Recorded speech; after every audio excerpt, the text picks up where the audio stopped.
In this video, we want to take a little deeper look at this energy analysis for a spring on a mass.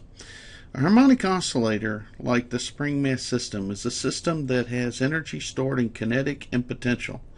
And because there is no work by non-conservative forces, or no network, it's switching energy back and forth from kinetic to potential to kinetic, putting energy in the spring and slowing down, so that the potential energy of the spring goes up and the kinetic energy of the mass goes down, then turning around and getting energy back from the spring as it uncompresses or unstretches the spring, so that the energy of the spring goes down and the kinetic energy of the mass goes up.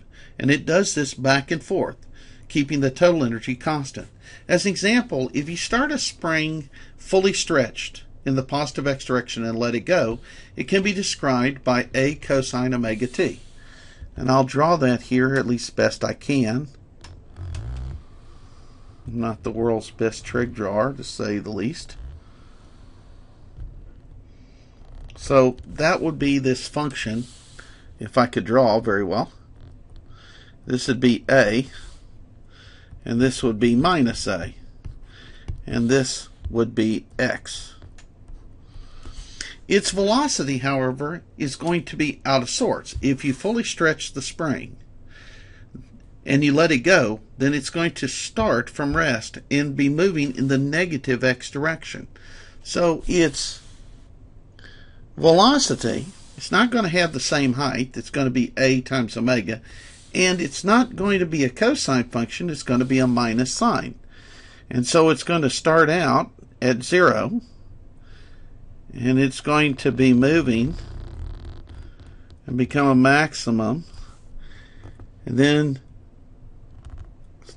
go back, and when the string is fully stretched in the negative, that is, it's compressed, it'll be moving at 0, and then it'll start picking up speed in the positive x direction until it gets up to someplace here, and then it will start back down again. And again, I'm sorry, my sines and cosines don't look very good, but you get the idea that it's a trig function that repeats itself,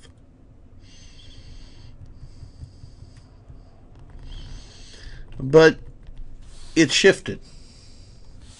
And if I've done this right, which unfortunately doesn't look very good, this should be minus a omega, and this should be plus a omega, and this should be v. So when you have maximum amplitude, you have minimum speed. And when you have maximum speed, you have minimum displacement. You're at the equilibrium position. When you have maximum speed, you have maximum kinetic energy, but you have no potential energy. When you have maximum potential energy, such as down here, you have no kinetic energy because you have no speed. So these troughs of energy, if you would, are sloshing back and forth. Now, there's some sort of pot for kinetic energy, and there's some pot over here for potential energy, and there's a certain amount here, and there's a certain amount maybe over here, and these are sloshing back and forth between the total, with the sum k plus u equal constant, and that's equal to the total E. Sometimes all of it's in the potential energy pot.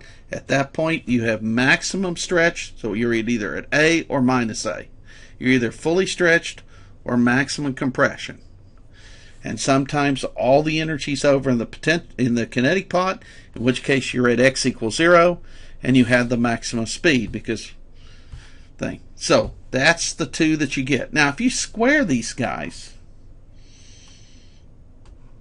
then you get a squared cosine squared omega t. You get minus a squared omega squared sine squared omega t. Let me do that, and let's put that into our equation. So E would be 1/2 k I square this, I get a squared cosine squared omega t. This is u. Plus 1/2 m. I square that, I get a squared omega squared sine squared omega t. And this is equal to k, the kinetic energy. Let me plot those two things. So if I try to plot those, at least as best I can, this is a cosine squared function, so it's going to go down like this, go up, go down, go up, go down, and so forth. And the amount here, with this being potential energy, is 1/2 k a squared. And that should be all the way across like that. And that's the total energy, E. So when it's here or it's here, it's fully, all the energy is potential. Now I want to draw the kinetic. The kinetic looks like this times sine omega t. Sine squared looks the same thing, but it's shifted.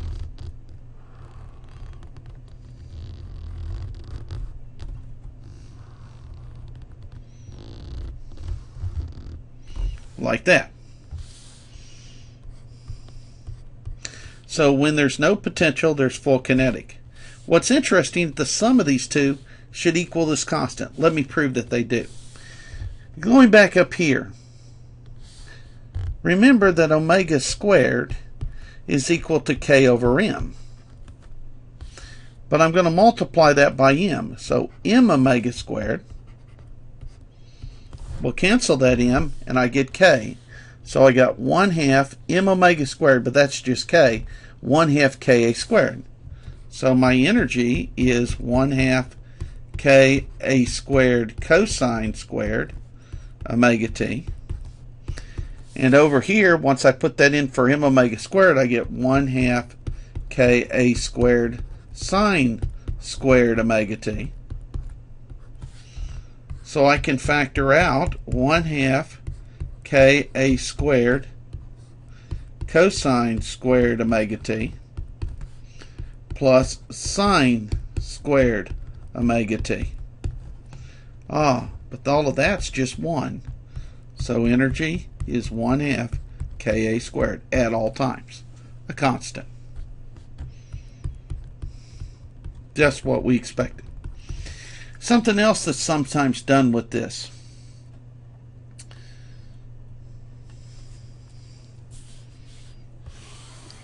Because we can't solve for the equations like we can with the kinematic equations or so forth, energy analysis is often useful in solving various problems they might ask you. So for instance, we have E is k plus u.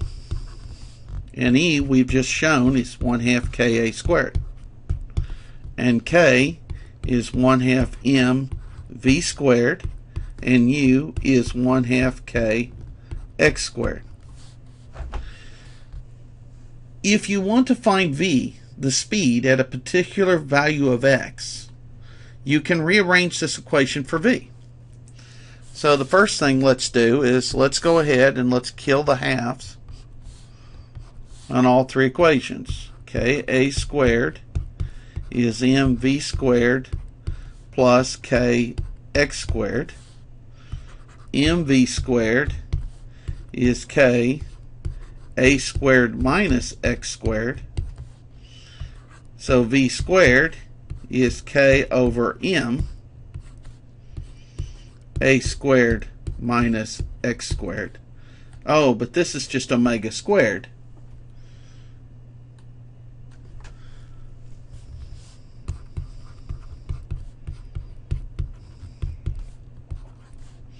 So v squared is omega squared a squared minus x squared, or v is plus or minus omega times the square root of a squared minus x squared.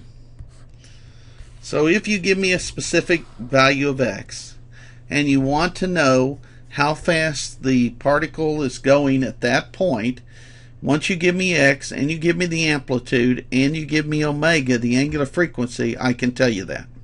Do I know this equation off my head? No, I do not. What is the plus and minus? Well, because it could either be moving this direction with a certain speed, or it could be moving that direction with the same speed. So you have to decide whether you need plus or minus for the velocity. That is, you have to decide what direction it's going. You can also rearrange this equation to find x if they tell you v. The bottom line is we can't use the kinematic equations, but we can use conservation of energy to solve for things if they tell you x or v. So they say the blocks has a maximum displacement of 0.3 meters. How fast will it be going when the block's at 0.2 meters? You told me A. If you told me M and K, and you told me X, I can find V by conservation of energy. So this is one of the equations that you give me. I don't know this equation. I find this equation if I ever need it in a problem by using conservation of energy. The key point is the way to solve things, unless it's something you know off your head immediately, is by conservation of energy for this system, because this system conserves energy. It's not a damped oscillator. It's an undamped oscillator. All right. We'll talk to you on some other systems later.